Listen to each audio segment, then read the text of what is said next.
অনেক দিন থেকেই আমার একটা পাহাড় কেনার শখ, কিন্তু পাহাড় কে বিক্রি করে তা জানি না।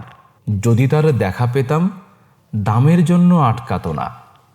আমার নিজস্ব একটা নদী আছে, সেটা দিয়ে দিতাম পাহাড়টার বদলে। কে না জানে পাহাড়ের চেয়ে নদীর দামই বেশি, পাহাড় স্থানও নদী বহমান। তবু আমি নদীর বদলে পাহাড়টাই কিনতাম, কারণ আমি ঠকতে চাই। নদীটাও অবশ্য কিনেছিলাম একটা দ্বীপের বদলে। ছেলেবেলায় আমার বেশ ছোট্ট খাট্ট ছিমছাম একটা দ্বীপ ছিল, সেখানে অসংখ্য প্রজাপতি।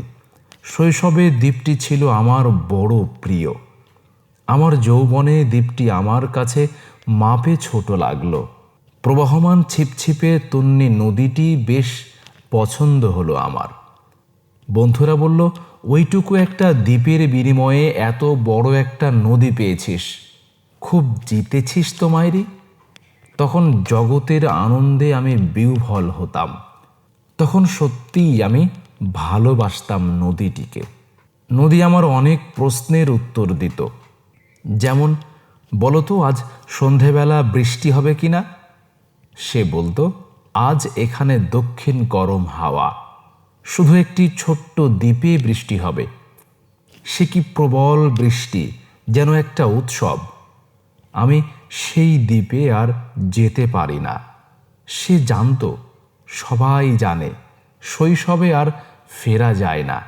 এখন আমি একটা পাহাড় কিনতে চাই। সেই পাহাড়ের পায়ের কাছে থাকবে গহন অরণ্য। আমি সেই অরণ্য পার হয়ে যাব।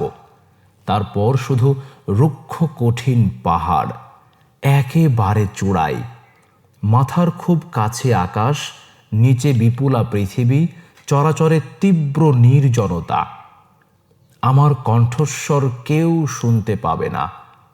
আমি শুধু 10 দিককে উদ্দেশ্য করে বলবো, প্রত্যেক মানুষই অহংকারী। এখানে আমি একা। এখানে আমার কোনো অহংকার নেই। এখানে জয়ী হবার বদলে ক্ষমা চাইতে ভালো লাগে।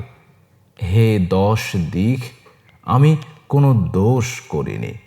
আমাকে ক্ষমা করো, আমাকে ক্ষমা করো।